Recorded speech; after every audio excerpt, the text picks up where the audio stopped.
Hi, this is Peter Godinez, your ambassador with K80Y TV, with another segment of Good Morning Oxnard. And I want to do a quick shout out for Umpqua Bank, who's one of our sponsors, and of course, Citizen Journal US, citizenjournal.us. I always throw the .com, so let's make sure that's right. But let's get right to George Miller, because he's the celebrity of this particular show. So take it, action. Good morning, Peter. Always Good great morning to work with you. We just did a segment a few minutes ago on the upcoming Thursday, March 5th Community Forum. I want to mention it again. It's an opportunity for people to provide input to the city's priorities for budgeting and action for the next year. Last night at the City Council meeting, the Rose Park Neighborhood Council was honored by the city for being an extraordinary, they wouldn't say the best, but among the best of all neighborhood councils in the city, in that it's very proactive, has a high membership and participation. In particular, one of the problems in the area is crime, so they're working very closely with the police department, also on area beautification and things like that. Last night when the people filed up to receive their awards, they were all wearing the same orange jackets. They actually have uniforms for neighborhood council. And quite of a spirit de corps. The gentleman who accepted the award, Chairman Raffaello, and I didn't get his last name unfortunately. Trouble with these sessions we have on Wednesday mornings, they're right after the meetings that end at midnight. I don't have time to get all that detail in the morning for our broadcast. But that will be in Citizens Journal as an article later on this week. A little bit outside of Oxnard, but applicable, on Monday night, an extraordinary session was held at the Calvary Chapel in Newbury Park. It was a rally on behalf of Israel, and it was a joint Christian and Jewish effort.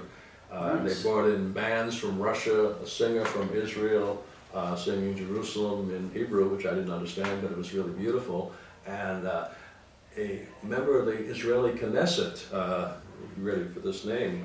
Uzi Landau, who's also the director of tourism based at the Israeli consulate in Los Angeles, stated Israel's case in trying to prevent an unfavorable agreement with Iran on the nuclear negotiations. Right? This is very controversial because the Prime Minister Netanyahu from Israel made a speech to Congress on Tuesday, which was very controversial and opposed by the Obama administration. So the reason there was a national initiative on the part of the Israeli consulate was to try to explain to the population what they're doing and why. That is a report on that on Citizens Journal also, if you'd like to see more details. George, are there any local personalities that are leading this? Yeah, well, the sponsor that provided the facility was Rob McCoy, who's a pastor who incidentally also ran unsuccessfully for state assembly against Jackie Irwin. He was virtually unknown in the county except for among religious people. And managed to run a tremendous campaign where he defeated the Republican-sponsored candidate and came within a few percent of Jackie Irwin. He's an extremely popular politician, well known and liked in the county. That was quite a controversial thing. Yes. Yeah. Next we have those of you who follow the harbor, 51 years ago an agreement was signed between Ventura County, which owns Channel Islands Harbor, and the city of Oxnard for management of the harbor district. That's right. And a lot of interesting projects were built and good attractions, but over the years a lot of people feel that the harbor has declined precipitously in terms of economic activity and aesthetics and things like that. And now that the agreement is up for renewal, actually it was up for renewal a year ago, we keep extending it because we haven't been able to come to an agreement. We're trying to finalize an agreement. Now there are some major differences and disagreements in operations, maintenance, and the developmental procedures and priorities for developing new business. So there are a number of different proposals on the table to do that, including one that by Aaron Starr, who ran for city council last year, to actually take over the harbor and put it under Oxnard. Other people say, well, Oxnard is so good at running efficient programs, corruption-free, which of course is a joke. We've had a pretty bad record of that, really. So we really don't have a good solution for that. And an independent group, I think the Channel Islands Harbor Association of Citizens, is working on structuring that agreement, and they're having meetings every month. In case anyone's interested, I believe it's, don't have the date, but I'll put it on next week's, because it's the third Thursday of every month, and it's been held at the Yacht Club at Seabridge at 7 o'clock. But I'll confirm that and clarify it next week's session. So that's something that he's looking at. I think I've talked about in a previous section about an organization called EDCO. EDCO is the Economic Development Corporation of Oxnard. It's a quasi-public-private nonprofit organization dedicated to helping the city bring in new business and facilitate old business. I interviewed Elizabeth Callahan, who's the relatively new CEO of that organization on Monday. I was very impressed with her level of knowledge, by the way. The problem is that EDCO has been kind of sullied a little bit by some problems that have happened in the past, and the former head of that has left, and Elizabeth has taken over and is trying to rebuild credibility in EDCO. So I actually saw her in action last night at PureTech, which is a company that makes ultra pure water for special applications like pharmaceuticals and medical and stuff like that, certain industrial companies. Was applying for financing, and EDCO was able to get them financing on extremely favorable terms. I think it might even be tax-free bonds by having the city apply for it and pass through at no obligation to the city. And this was all organized and coordinated by EDCO, and she was actually there last night to shepherd through the process of getting that financing approved, which was millions of dollars, by the way. So that's something they can actually do to help people out, businesses right now, here and now. Also last night, the Convention and Tourism Bureau made a very interesting presentation on what they're doing to attract more business to Oxnard. The lady that runs it is Susan Smith. She's the president of that organization. She's only been with us 20 months, and she's really settled in and is kicking butt. But she works with a lot of outside organizations, various tourism bureaus and other governments, to try to coordinate tourism activity. And there's actually quite a bit of cooperation. For example, the Central Coast Tourism Group publicizes things from all the participating municipalities at all their different visitor centers. So when I was up in St. Louis Obispo, I was actually reading about wineries in Oxnard. That's how closely they work together. Very close. And vice versa.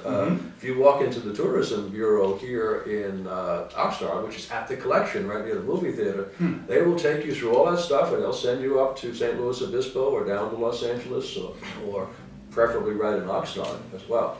Now, she has some astonishing figures, which I can tell you very frankly, I don't believe. What they do is they contract with organizations like Visa to come back and tell them the amount of dollars spent tourism-related expenditures in Oxnard.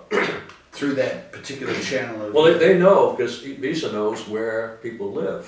They don't tell you the names of the specific people, but they can say that $20 million was spent by people from Germany in Oxnard last year. That's not an actual number, that's just an example. Maybe another city. She claims a $280 million impact of tourism.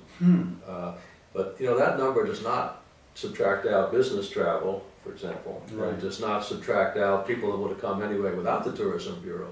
So she made a statement that for every dollar spent on tourism promotion, we get 14 in revenue.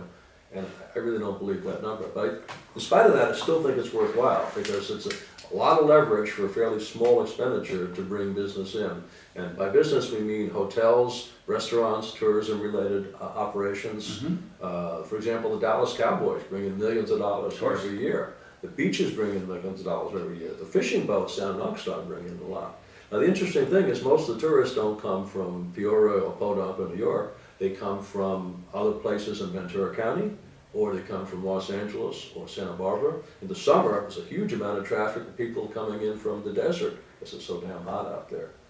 But she gave us a pretty good idea of what's being done right now, what we can do to help. She says that every Oxnard resident should be a tourism ambassador.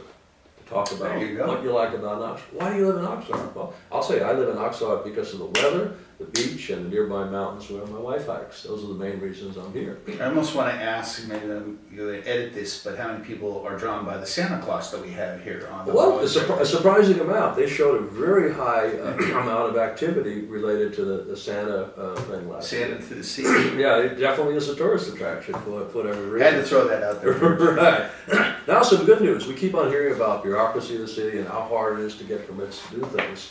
Well, last night they came up with a simplified procedure for permitting outside structures, such as sheds and athletic facilities and stuff like that. The simplified procedure is you no longer need a permit. Interesting. Can't get much simpler than that. but we made it more complicated. So think about it. Right now, when you apply for a permit, the city tells you exactly what you can and can't do. You know, what the setbacks have to be, how high the structure can be, what's made of, electrical wiring, all that. But now we're relying upon the citizens to do that right on their own. So the question is, how can we do that? Well, I read over the procedures myself, which were done by Ashley, the new planning manager, who was just promoted, by the way. And I'm a former mechanical engineer. I understood it pretty well. But I'm thinking the average person will look at that and may not be able to figure out all those setbacks and angles. So how can we facilitate that? Some recommendations that came out, for example, from Mayor Pro Tem Carmen Ramirez. Well, why not publish little guides and put them in Home Depot and Lowe's and other places where people buy these sheds and stuff like that, so they would know right up there, well, you can't put that in that yard, it's too big or too high, or this is the right size that you need, and maybe even training people and providing an online guide so people know, you know, this is how you figure out what you can do on your property. So it's not overly interfering, but it gives people enough guidelines, and most of those guidelines to me made sense. They weren't ridiculous bureaucratic restrictions. Things like you don't want to have a structure too close to the house because it blocks the light and stuff like that, or it could be a fire hazard and things like that. So I think that's definitely a step in the right direction. I hope they do a lot more of that. I had to spend $600 to put a new ramp on my dock and fees for a permit. Now, why does it cost $600 for the city to look at that and say, yeah, it's a nice ramp? I'd like to see that simplified and the prices reduced as well. Okay, well, you've all heard, well, not all, but people have heard our segments before, have heard about the big controversy concerning Oxnard's power plants. We actually have 4 power plants in Oxnard right now.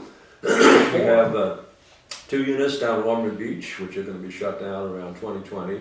We have another unit at Mandalay Beach, then we have a smaller peaker plant, which is a turbine generator, which is basically like an airplane jet engine that generates power on short demand when it's needed for peak load situations. Well, the 3 first ones I mentioned are all basically technologically obsolete, and new regulations coming into effect will either shut them down or cause such an amount of money to be spent to be in compliance that it probably isn't cost effective.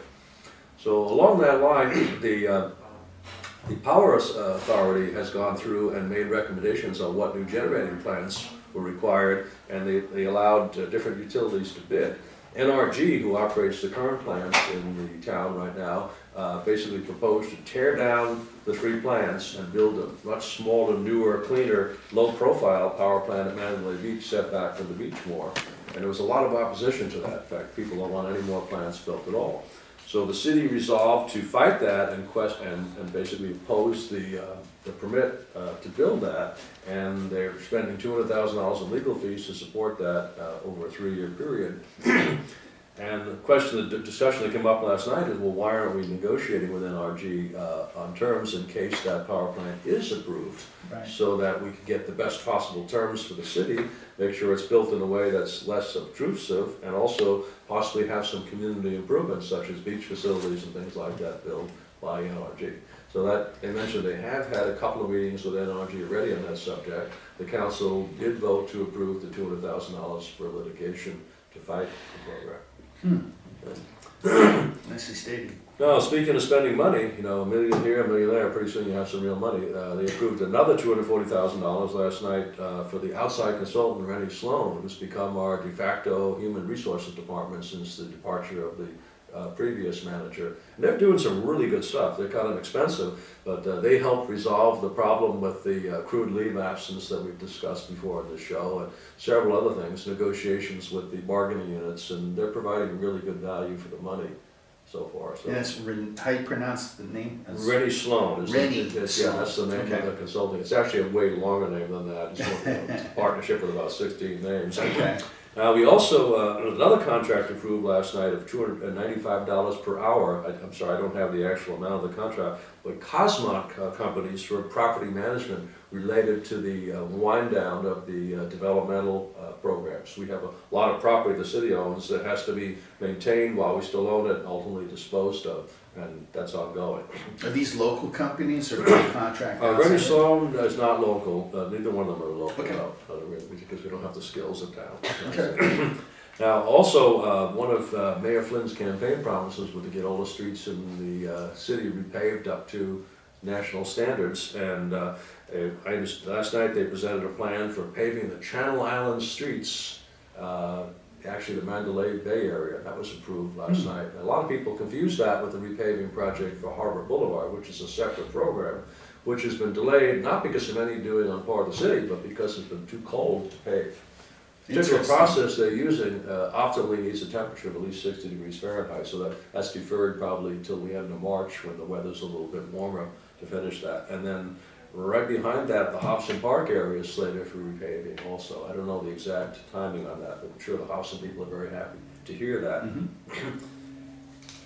And that's a real, how long is Channel 9? That's gotta be at least, Well, the section to be repaved in Channel Island, the Mandalay Bay area runs about 1.5 miles from Woolly Road down to Channel Islands Boulevard and over to Victoria, not including Victoria. So Okay. those are all I the get a surface picture, streets that go through the canals in that area. very key street of Youngstown. Yeah, and those streets are in terrible condition. I live in that area, trust me, An expert. they're Tijuana grade, yeah. A new term. Yeah, Tijuana grade road.